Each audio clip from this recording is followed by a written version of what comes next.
Now, the what? Velo. New month, new year, even. And I thought it was time for another regular check-in with cycling coach Simon from Velo Performance. The what? Velo Performance. Velo? Who says Velo? You say Velo? I say Velo. No one says Velo. Start it. Oh, no. Just putting you off, mate. You won't in your stride. Velo. This is, last year, which was not that long ago, maybe just a week or so ago, the target that's coming up at the end of April, which is the Mallorca 312 medium distance. That was all right, kind of last month, December. That was next year. Now it's this year. Now it's less than 4 months away. Now I'm starting to panic a little bit. So catching up with Simon, seeing how the recovery is going from a little niggle that I had back towards the back end of last year, and back being the proper word for that. So we'll see how I'm recovering from that. Now, having done a few rides, especially out in the old GC, the Gran Canaria, and certainly on the old Turbo, I had this recent perception that maybe I was coasting, taking it a little bit too easy.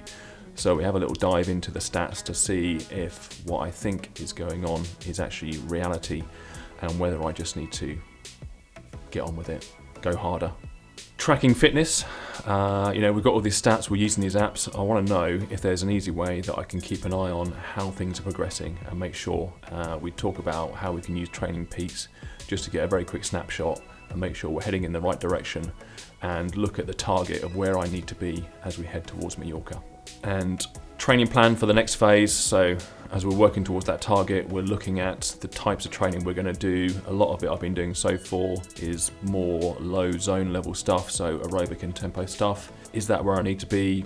Do I need to start bringing in some more high tempo stuff, high intensity? And then as we're talking about training and we're going through that, there comes this very troubling, dawning realization as the penny starts to drop, and I figure what I need to be doing, and I'm not that happy about it. Oh, it's going to start soon. It's recording. There we go. I did both of them actually. Got the middle just at the end of the day, especially the yoga. Yeah. But yeah, I did both the turbo session and a bit of yoga. So that just hasn't pulled through on the Training Peaks. I'm looking at yours now. How's your back? Is it better? It's getting there. It's there most of the time. Oddly enough, it seems to be the most time I feel it is when I sneeze. So I'm trying not to sneeze at the moment, or kind of getting in a brace position when I decide to sneeze. It's all right, but yeah, it's weird. It's good. I just notice it occasionally. I noticed it quite a little bit towards the end of the holiday I was on in Gran Canaria. So I don't know if that was because I was just doing a little bit more road riding than normal, or because I was doing a little less yoga than normal, or maybe a mix of the both. Yeah, and potentially you may have been walking around a bit more. I don't know if you noticed that when you walk around a lot, it can really impact your lower back, because we're just not used to doing that, because we all sit down so much. Yeah, we did get out and walk around. So yeah, maybe a combination of all of those things. It's all right. I mean, I don't think it's an issue. It's not, and I tell you why, because if it was an issue, you would have come away from Tuesday's tough session saying, this is tough, and my back does not like that. So from my mind, I look at it and go, okay, we're in a position where we can press on, but we just need to be really mindful that occasionally these things can go back as well. So with any injury, I think we always have that thought process that it's a linear progression. And sometimes it gets better and better, and goes back a little bit, gets better and goes back. So we just need to be mindful of it. So I think I've done one workout since I've been back. So I kind of paused the strength workout stuff while I was away. So again, I think with that session, it's just kind of getting back into the movement and the practice. And I think maybe another one or two of those just to get back in the groove, and then not kind of go flat out and whack on the heaviest weight possible, but don't do that. Maybe start to eke it up a little bit, but make sure I'm doing the warm-up sets, warm-up reps as well. I think that's I think look, your warm-ups and the body weight stuff and the movement pattern stuff is really important to get right. And I think having the issue you've had with your low back is just, there is that potential where we all want to press on. We just need to be really mindful that we need to be backing it, or going into those training sessions, go, okay, well, how do I feel today? Same thing applies as always. You may go into it and go, this is not happening today. I just don't feel in that place. You need to listen to the body then. You're moving forward, which is great, and that's all we can ask, really. Yeah, I felt like that. So I guess that leads me on to one of the questions I had. Was that, especially when I was cycling in Gran Canaria, one particular effort, which I'll give you a few quick anecdotes of, and also the training session we did together the other day. I'm just wondering whether I'm being a little bit too cautious, whether I'm holding back. The sessions felt like they were tough, but then I kind of look at the stats and particularly look at the heart rate stuff that I was doing. And I'm wondering if that kind of tells the full picture that I'm giving the doing at that. So because I'm now looking at your training peaks now, if you want to tell me which session you want to look at. Okay. If you look at so I was looking at the one I did the 26th of December. I was going to share the screen from Strava on this, but I guess we could look at it from Training Peaks as well. You can run it through. Yeah, you can run it through either or, to be honest. But I use Training Peaks because Strava gives you sort of okay data. Training Peaks gives you better data. But if you want to ask a question on that front, crack away, because this was basically you riding out and potentially riding steady. Yeah. So if you want so this ride I did on the 6th, so it was quite a nice day actually. It was a good ride. It was basically kind of an out and back, and it was quite a gradual. I'm trying to think now. It was about 60 odd K overall ride out and back. So it was quick maths, 30 odd K there, 30 odd K back, and it was really the so it was climbing, so it's quite a gradual 20K line.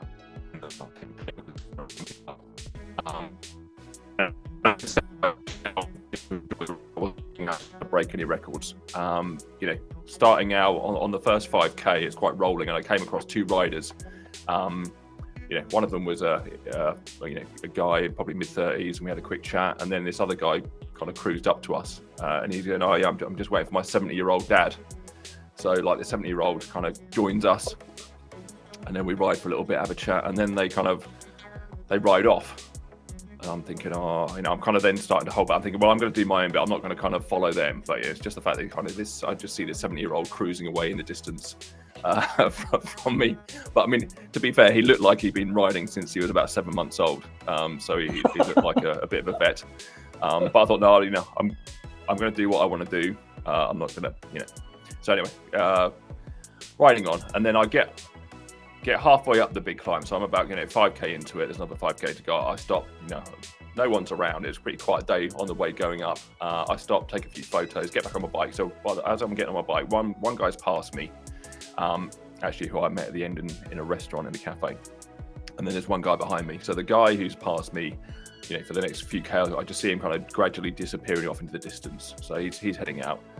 Then the guy behind me kind of sits behind me for about 2K, and then he kind of passes me. We have a quick chat saying, you enjoying it? And he says, he's in the same place, I guess. He says, I'll enjoy it when I get to the top, but for now I'm suffering. So I thought, that's kind of pretty much where I'm at as well. And then he kind of starts to slowly ride away in the distance. And I don't know if it's an issue with me. The problem with me is when I start a climb, especially if I don't know it, I go into this kind of safe mode of thinking, right, survival mode. Right, I just need to kind of survive the climb. I don't want to push anything. I don't want to go too hard. I just need to sit back. Yeah. Not take it easy, but I just need to survive. So I'm not going to kill it. I'm not going to crush it. I'm just going to go up there. And it was, I was kind of breathing quite heavily at certain parts of the climb. The two guys have overtaken me and gone on at some point. And then I kind of look at the heart rates and thinking, I pretty much didn't get out of zone 3. Everything I was looking at on that ride was zone 2, zone 3, and I was only in kind of zone 4 for a little bit. And I'm just kind of wondering if if I'm just being too safe, too cautious. Be safe. So, I mean, look, if I look at your Training Peaks, and that's what I'm going to run this off. So I'm not going to look at both Strava and because I think Training Peaks is like the gold standard for what we look at for data, or at least it's what we use currently, and it's difficult to be completely specific because this wasn't a structured ride in any sense of the matter. It's just that you going and riding. So we can look at the specific data and cut bits in, and we look at some peaks and things of that nature. Because you started, you can see it where you stop and start in Training Peaks. But if I pull something apart, so if that first part of the ride you stop, you can see you actually stop for about 4 or 5 minutes, and that could be a point where you take a picture, and then you stop again after you do your first bit of climb for a little bit, and you stop again after you do your second bit of climb. But if I just drag and pull Training Peaks, so can you share your screen? Do you want to? I can't. Because I'm using it off a different computer. No worries. Because I've got two screens here. But if you can see, so that first section on the far left-hand side. Yeah. So ignore that. Ignore the second section. So you stop, and then the second section. I've basically taken the heart rate graph from the one. So ignore the first section. There's a little sort of like bit where you look like you've ridden up the hill and stopped again. Yeah. And then from that point onwards, so it's like 1, 2, that third bit, that bit there that you're covering into. Yeah. Yeah, around not like the 120 mark. Yeah, the bit below that. So round about the 1 hour mark where it says. Yeah, got you. Yeah. So if I just take it from that bit, because there's a little bit where you stop just before and then you start riding, it looks like your heart rate goes up. Yeah. So I've taken it from about 40, maybe like 45 minutes. Yeah. Up to, and it's like a 55-minute, 12-minute 38 duration. If I pull Training Peaks in and have a look at it. Okay. And what that tells me is, if I look at the data here, it says your average power was 189 watts. And your average heart rate was 145. Yeah. So if we go into... So I think, and that kind of puts me in zone 2, I believe, 145. That's my rate. Yeah, so it takes you out of zone 2 fractionally and puts you into low tempo. Yeah. If you look at your heart rate data, and that would be pretty similar to what Training Peaks says for your power. So it is similar. So the thing I would say here, Keir, is you could instantly answer your question. You could push a bit harder.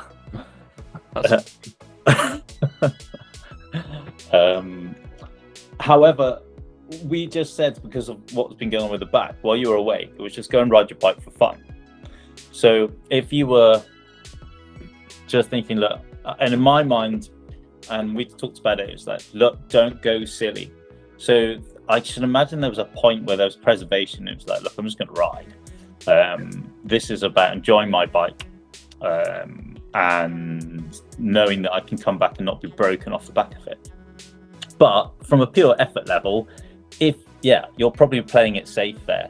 And if we were to make this a structured session, say, like, right now I want you to ride at high tempo, that wouldn't have hit the mark. But again, it's just, you're right, you're thinking the right way. It's like, am I riding hard enough? Can I push myself? And the answer to that question is, yeah, you can.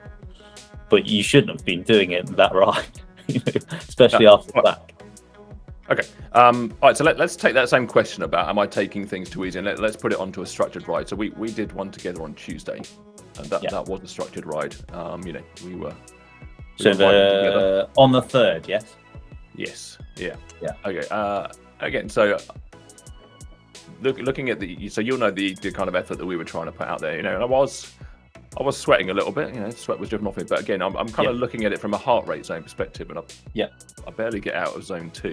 I kind of just touch zone 3, 4 for a little bit. So again, and that is set by, that workout is obviously set by power and watts.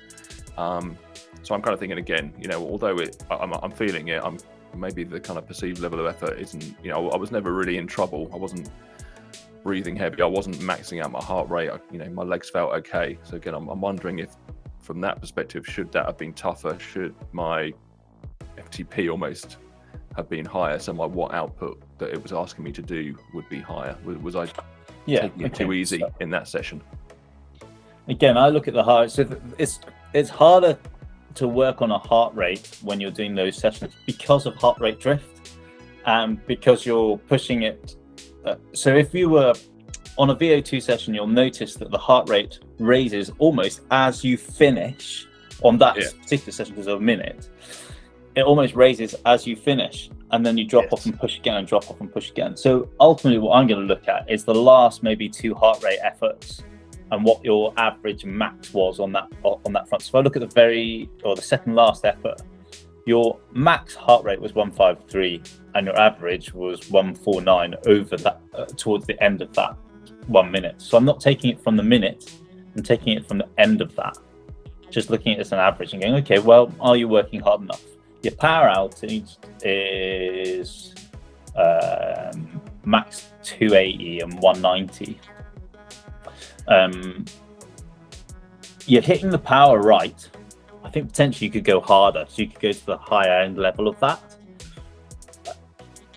It's one of the reasons why I'm repeating these sessions. So the first one we come to, we'll do it again next week, because I think sometimes we take it quite cautiously because we think this is going to hurt. When we realize we can complete it, we go a little bit harder into it and we ride at a better cadence and we just give it a bit more effort. And then we learn that actually we're not going to hurt ourselves too bad, but we can put a bit more effort and focus into the session, and then we can progress. So again, it's your first VO2 set. It's well done. It's nicely hit on the numbers. You're definitely hitting the watts. Heart rate representation. Again, if I'm going to look at the details. And obviously, this workout is based, the power up, the power peaks that I have to hit for those 1 minute sessions are based on my FTP. Yes. Right. Yes. And erg mode is on, so I'm never going to be able to push harder and ride above that because it's going to just restrict me to whatever that exactly. Max, so which I think was 280 watts. You can take erg mode off and push it higher. Yeah. And I think ultimately, I tend, and you can argue the point whether you do it erg mode or not. I tend to do it on erg mode because I put my head down and just run it. Some people say don't do that, but the whole point of this is to hit the numbers, not overcook yourself. Yeah. And the whole point of the VO2 set is, as you get to the end of those 10 efforts, is you start doing the first 4 or 5 and think, oh, this is okay. But when you get to the end of the 10 efforts, you think, actually, this is quite hard. And we're raising that heart rate, so we're giving you an effort which is hard to recover from each time. So when you get to the end of the 2 sets of 10, you're like, I'm glad that's over. So that's the whole point of VO2. It's not VO2 max, it is VO2. Yeah. But yeah, so I will admit, I was glad it was over, but I didn't feel like I was kind of exhausted at the end of the 10th set, which kind of left me to thinking, maybe my FTP is too low or not. Yes, and this is something I was going to say to you, and this is the issue that we've had working together, is every time we've come to that point, something's gone away. Magically, I've managed to put something in the way, so I don't have to do an FTP test. I know, but we've talked about it and said, look, we need to test this, but also there's a point in the way that I look at it from a coach's perspective, and just from training myself, it's like you need to have that level of training to get you fit to be able to put a decent FTP test in. There's nothing worse than going into training into an FTP knowing that you're gonna have to retest again and again and again and again. Yes, you have to test to get your fitness right, but if you're not there, you haven't had a consistent amount of training for whatever reason, then it's good to get a block of training in and then test, so you go into it confidently and get some really good results from it. that's the way I look at it, not just from a fitness perspective, but also from a confidence and emotional, mental state as well. There, number of people, you can see them just drop off of interest from training at all when they go into a test and it's tiny, and they go, I have to do it again in 2 weeks' time. So I'd rather we worked off values that we agree in training and go, okay, well, this isn't quite right, but we know we're fit. Now let's test, and then we've got great numbers to work with. So yeah, I think you're right, and that's a long-winded way of saying that your numbers aren't correct, and we need to test them again. But in this block, we could potentially put your FTP up, and we could put it up by 5 watts, 10 watts, and get you to train on that. And you can feed back to me and go, yes, that's the right level. I feel like I'm working harder. You look at your heart rate, and it's a bit low for that kind of session, but the numbers are right. So yeah, we probably need to just manipulate your numbers up a little bit. Okay, yeah. Good. I mean, that's the kind of perception I had, that sessions were, I was working, but maybe I wasn't quite working hard enough. I'm just going to look at one session, and I hope you're wearing your heart rate on monitor for this. If I look at just a straightforward aerobic set that you've got, which is on the 29th of December. Yep. Yeah. You're working at 179 with 125 heart rate on the last set. Okay. So you are dead in the middle of, or you're 179, you're sort of like high-ish end of aerobic capacity. And your low aerobic heart rate on that front, or lowish aerobic heart rate at the front. So realistically, we probably look at that and go, yeah, we could put up your power, and a classic would be about 10 watts. So we change that, and I can guarantee that your heart rate will reflect that over time. Okay. Plus, also your fitness will go up. All right. Yeah, that's good. Okay. I mean, that's the kind of perception I had. That I was quite enjoying it. Doing the rides, it was quite good, but I just wasn't really. Yeah, and again, a little bit too easy. This is why we chat, and this is why we talk about it, and we leave feedback in Training Peaks, and we go, where are we? What I love about working with you guys is that you're quite intuitive, and you give decent feedback, so we can look at it and go, okay, do you know what? Yeah, we need to change that. And we're just budging them up a little bit to make sure that your training sessions are super effective and you're not missing out. Yes, that's good, because I'm looking now at this, kind of gone to my homepage of Training Peaks. I can see actually, so we're into the 2023 now, and Mallorca, 225, 312 is no longer next year. Next year Mallorca's happening. Now it's happening this year, and now it's happening in about 16 weeks. That we'll be on the same island somewhere. I mean, I'm sure we won't be on the road together anywhere near each other, but at least we'll be on the same island, riding the same roads at some point. So it's coming round fast. Yeah. And I was trying to figure out, I think we've been having a few. I feel, apart from the kind of niggles that I've had in the back stuff, I've tried when I have been able to train, I've been quite consistent. And I've just been trying to get an idea of, can I see stuff is improving now? I feel like I'm improving on the bike, although as we talked about, I think I can improve more. But is there some kind of way? I mean, I've always looked at these numbers here, these 3 numbers: fatigue, fitness, and form in Training Peaks. See these go up and down, and I've never been quite sure exactly what they mean, and exactly if it gives me any feedback to say, yeah, you're heading in the right direction.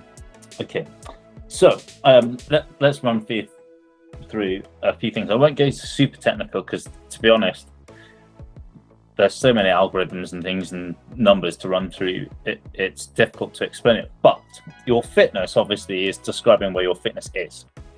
And my objective for you is trying to get that up to as close to 90 to 100 as I can, right? That'll show that you're in great fitness. Anything above 75 shows you're fit. Anything, if you're going to go do something like the 312, 225.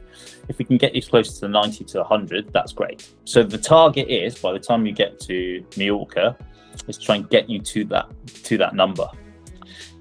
In training, when you're writing training programs, what I'm trying to do is budge your fitness up by about 2 digits each week, if I can do that. Now, obviously, what I do with you guys and working with everybody is I try and push you and then deload, because you'll notice as I increase your intensity and volume, your fatigue starts to increase. So when you're training, your fitness number as it stands at the moment, by the end of this week is 49 and your fatigue is 54. So your fatigue is higher than your fitness, which is what you want when you're training.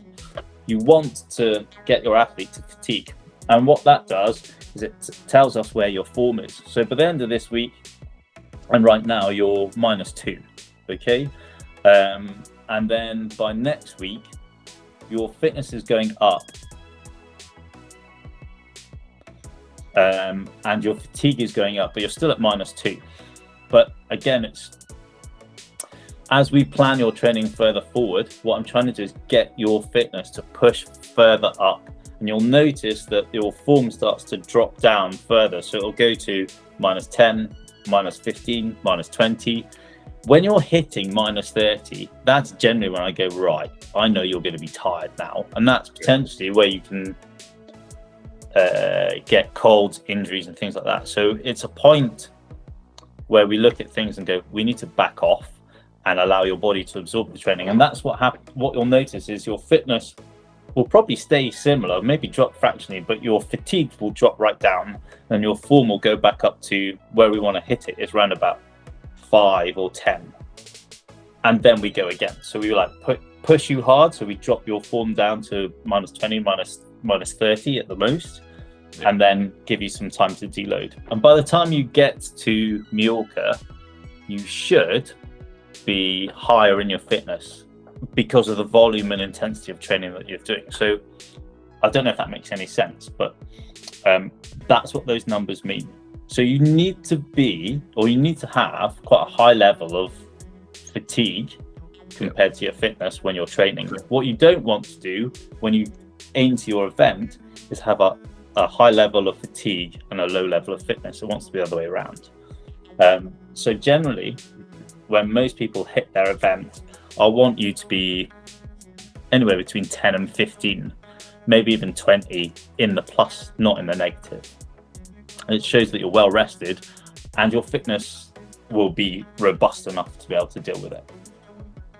Okay, yeah. I must admit, I can't even remember when I started this, what my fitness, what those 3 numbers were. I've just kind of looked at them and then not really recollected how they kind of change or improve each week. Okay, but the main one, okay, so I'm looking for fitness to keep on improving by a couple of marks each week. Yeah, sometimes they plateau, but the fatigue goes up.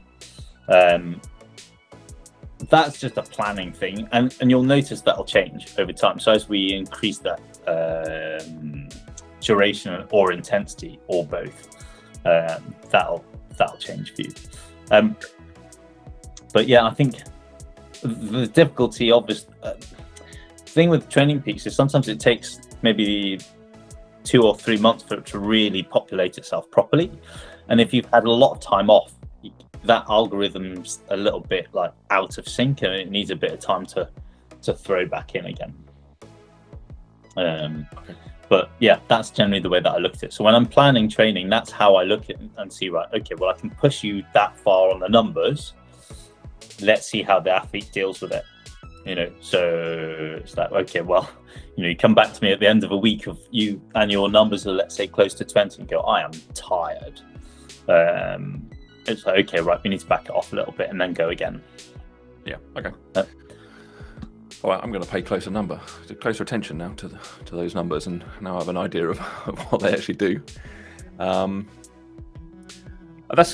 think that's cool, and so I think one of the good things about working with you is just the structured training plans that I never had before. But I was just kind of making it up before and like getting on Zwift because I knew I had to do a workout a couple of times a week and do a ride, and it was what do I fancy doing?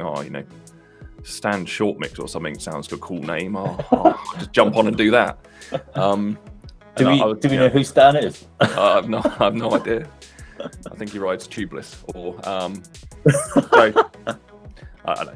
But so I guess it's having put my trust in you, which I have, and just that structured training is going to get me right, and I can see that now in the numbers, and I'll pay better attention to the numbers. I know this is a much bigger area and topic than probably we've got a little bit of time for, but a lot of the stuff I seem to be doing on the turbo is around kind of aerobic stuff and tempo stuff compared to I know we dropped in this VO2, but it wasn't a VO2 max, but there's not much high intensity. There's not much kind of, I'm flat out.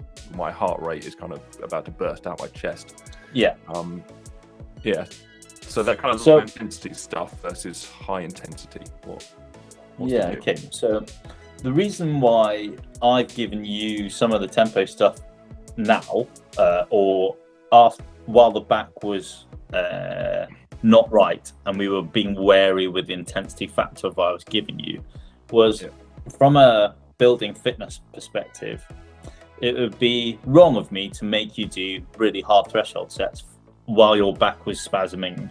And from experience, tempo efforts should be tough-ish, but not horrendous. And it's a good way to push your fitness up without breaking you, which is why I've given you sets of that nature. And it's also why sometimes if I give you a turbo at the weekend when you can't get outside, I'll chuck in some tempo work in there, because a long turbo, which is just aerobic, is pretty boring, and B, it's chucking a few tempo efforts in there, so 8 minutes, 10 minutes, whatever. You can get out of the saddle and you can work as if you're climbing a hill, and it gives you a bit more of a realistic ride outside. And again, same thing, it helps you push up fitness without overly fatiguing you. The VO2 stuff should be tough, and by changing your FTP, I can guarantee you'll turn around to me and say, okay, that's harder than, I'm definitely feeling that, and you should do. And then with the under and overs now, so we're starting to build your intensity on the bike a couple of times a week. Again, I'm being fairly tentative with you in a fact that I don't want you to come back to me and go, I am now crippled again. We don't need to be there. So your feedback on these sessions makes me go, okay, well, he can do that and he's fine. We can now press on a bit more. This is the individualization of what I'm doing with you. So as much as a lot of us are doing VO2, not everybody is doing VO2. And when it comes to your second harder set, I'm just basically what I'm doing is I'm sucking it and seeing and go, right, how are you feeling now? Do you think you can press on? Because that second session is going to be where you want it to be from a this is bloody hard effort. And we'll, again, to grow your fitness, we'll add more volume into training. So you will start to notice that you are going to have really hard sessions and very steady aerobic sessions, which is where I want to get you to. Look forward to that. Yeah, I look forward to the messages on Training Peaks and saying that with Bruce. It'll be worth it, I'm sure. Yeah, and look, it's this time of year, right? So it's hard. I want people to get out at the weekends and ride if they can do. We're lucky enough. I'm lucky enough where I live that most weekends I don't need to get on a turbo. I can get out. Okay, I live in Devon, so I can just go and ride hilly and steady, and that's great. And even if it's a bit drizzly, I'll go rather than sit on a turbo, because I know the value of it from a fitness perspective, as well as a well-being mental aspect of it. The thing, if I'm really honest with you, Keir, is that you go, I don't like sitting on a turbo for more than 90 minutes. Now, that's fine, but I write your alternative, say, I want you to go out for 3 hours, and you're going to sit on a turbo for 90 minutes. What's going to be better for you? Outside for 3 hours, as in improving your fitness, or sitting on a turbo for 90 minutes? Well, personally, I say get outside and ride. That'll improve your fitness way quicker than it will do doing a turbo. Okay. I have to dig out the winter clothing. Yeah. I mean, look, 90 minutes versus 3 hours. What's going to give you better fitness? in the long run. You can ride 3 hours steady and then build on that over time. It's definitely going to do that. And it is something I will address, I think, in January, and especially when people are starting back into training. It's like we can afford to be a little bit relaxed, but there's a point where I go, look, you're going to have to just go and get outside. You ride your bike outside, you're going to ride the 312 outside, not on a turbo. And that's where I want everybody to be. Yeah, do you know what? Sometimes it's wet. It's like, just get good kit on. Or if you don't want to do that, you're just going to suck it up and get on a turbo and ride it for 3 hours. That's, every time I'm getting outside, if it's just raining, I'm just going to put kit on and go out on my rubbish winter bike and trash that. I would rather get wet and ride the local loop like 3 times than sit on a turbo for 3 hours. Okay. But I think that anyway. Yeah, that's I guess we're not too bad. I mean, it's kind of on a slightly higher temperature at the moment, so maybe as long as the rain holds off. Yeah, I mean, obviously, if it's windy and dangerous, it's like, don't do that, because I don't want anybody to ring me up. Because, by the way, I went outside because he told me to go outside, and I got blown off and into a car. Like, no, don't do that. That's why you have alternatives in training peaks. But ultimately, if it's okay weatherish and it's safe to do so, if it's a little bit damp, we're British. We just need to get out. Yeah, it's good training. And I will say you've had this odd effect on me that I'm kind of, sometimes I look outside and think, I really want to go out and do some hill repeats, and I don't know, I've never thought of that before since since you had that effect. So something's happening. Those will come in, by the way. Those are coming. It's just at the moment, again, what we're doing is just making sure you're in the right place to do so. But yeah, hill reps. It's just, they have to be a staple of what you're about to go and do. You might hate me while I give them to you, but you'll love me at the end, because you'll be like, okay, well, 312's hilly. And I always think, from doing the 225 last year, it's that last climb going back towards Porta Polenta is tough, because it just keeps going and going and going and going. I can't remember off the top of my head what it's called, but yeah, if you're not fit, if you're not strong, you might actually, I've seen people break on that. They're going backwards. You just don't need that. Okay. I'm looking forward to it. It's like I said, it's a good target. 100%. You're in the right direction. You're moving forward with your training.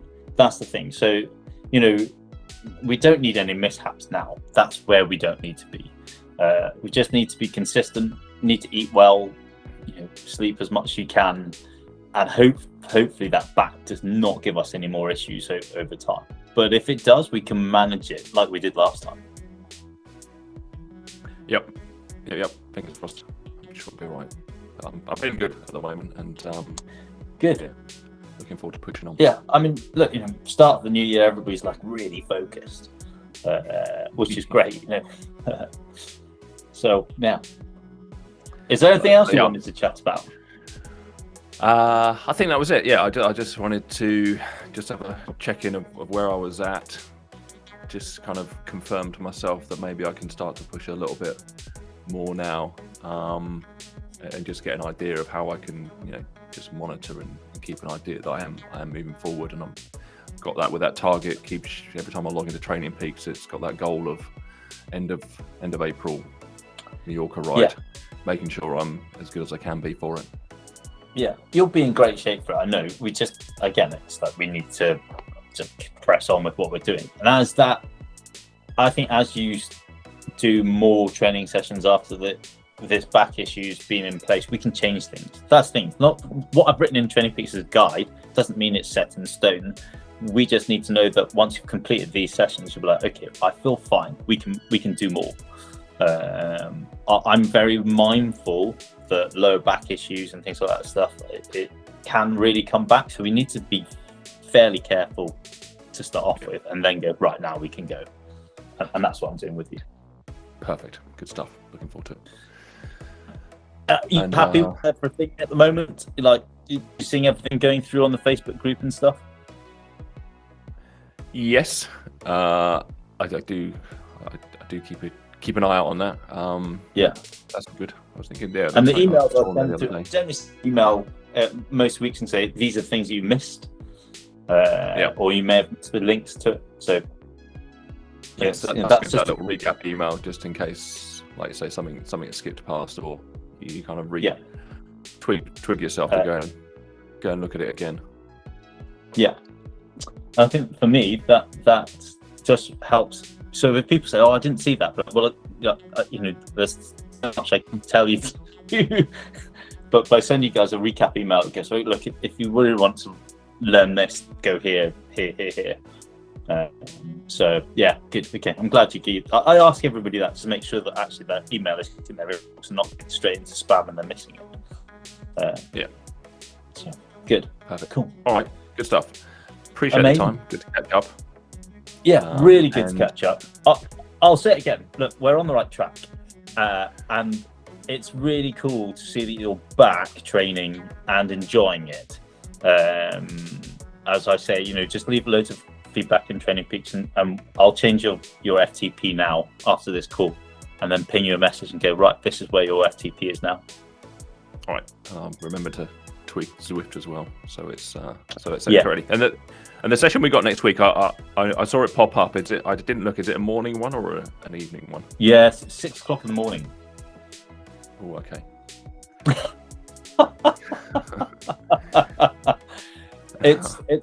It's tough because I've got some of the guys and girls that I work with who can't make 6:30 in the evening, but they can do 6 in the morning.